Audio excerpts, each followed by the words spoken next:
A horror show called Scream Addicts finally tackles the Scream horror film franchise. When I was growing up, it took me a while to find my way around to being a horror fan, but once I did, I was a fiend for the genre.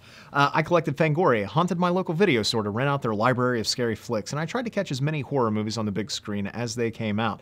Hitting at around the perfect point of my fandom was Wes Craven's Scream. The movie was a blockbuster and reignited mainstream audiences' interest in this long-dormant genre. It also solidified this fan's love for all things horror, what with its self-referential nature, dropping horror titles and trivia like a dyed-in-the-wool fanboy. Not long after the film came out, Scream screenwriter Kevin Williamson became a hot property, seeing numerous screenplays of his developed, getting a chance to tackle his own directorial debut, and creating a successful television show.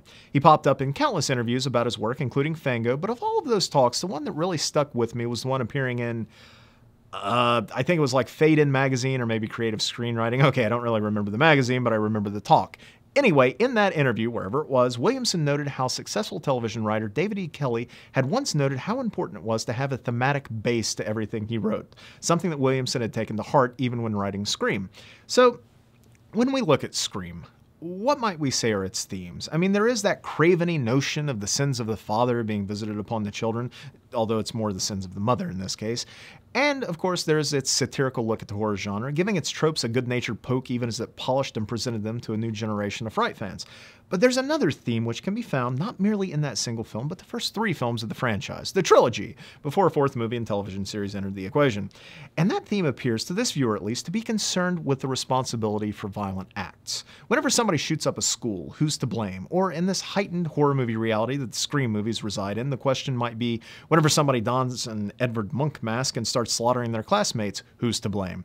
Think back to the end of the first film. Billy and Stu are outed as the murderers, and they spend a couple of minutes Bond villain monologuing their genius plan, with our hero Sidney eventually noting, "I've seen one too many movies." Nah, Sid! Billy counters this notion with, "Don't you blame the movies! Movies don't create psychos! Movies make psychos more creative!" Now, keep in mind, Scream came out about 2.5 years before America tried blaming everything from The Matrix to video games to Marilyn Manson for that Columbine shooting, but it was still an interesting thought to inject into a slasher film's finale. This idea was furthered in the finale of the first sequel, Scream 2. There, the 2 killers were revealed to be film nerd Mickey, played by pre-Raylan Givens' Timothy Oliphant, and reporter Debbie Salt, actually Mrs. Loomis in disguise. That's right, Billy's mother!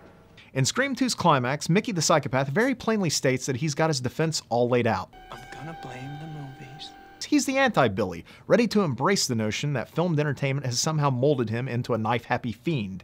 After Mrs. Loomis double-crosses and offs poor Mickey, Sidney makes the mistake of suggesting that Billy's psychosis was his mother's fault, leading the remaining murderer to defend her parenting skills. I was a good mother. You know what makes me sick? I'm sick to death of people saying that it's all the parents' fault. So by the end of the second film, we now have 2 potential scapegoats for all the violence we've witnessed up until this point in the franchise: the movies and the parents. By the time the 3rd Scream rolled around, unfortunately, Williamson was sadly unavailable to write the script and finish the trilogy he'd begun, providing only a treatment and leaving the scripting duties to Arlington Road screenwriter Aaron Kruger. One imagines Kruger was aware of this evolving subtext from the finales of the previous 2 films as he addressed and completed the theme with the finale to his own movie. Once Sidney's half-brother Roman is revealed to be the killer, we get the usual, "this is how I did it, this is why I did it," but when he gets to the point when he finally outright blames Sidney for stealing away the life he believed should have been his, our heroine not only responds to the film's killer, but she also closes the circle of this trilogy's real theme. You're gonna pay for the life you stole from me, Sid.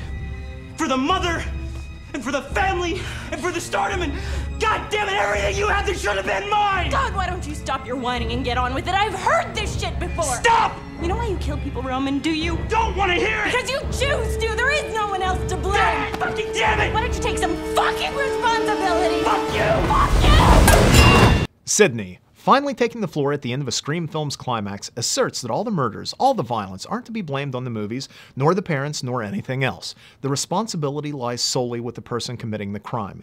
It's a strong theme to anchor what is otherwise a set of fun, stylish thrillers, and is one of the many reasons why that slasher franchise stands above most other films of this type. Unfortunately, the series would continue on with an additional sequel and a television series, and while both have their charms, I am actually a fan of both, neither seemed interested in furthering this trilogy's interest in that theme. And being fair, there probably wasn't much room left to explore it further anyway. What needed saying was said. So, who knows. Am I completely off base here? Do you agree with my breakdown of the Scream trilogy? Do you disagree? Let me know. Use the comments section below. Make certain to like, subscribe, share. Find us on Facebook and Twitter. That is at Scream Addicts, and I am at Jinx 1981. Let us know what your thoughts are on the Scream films, folks. But until next time, Scream Addicts, thanks so much for watching. We'll see you later.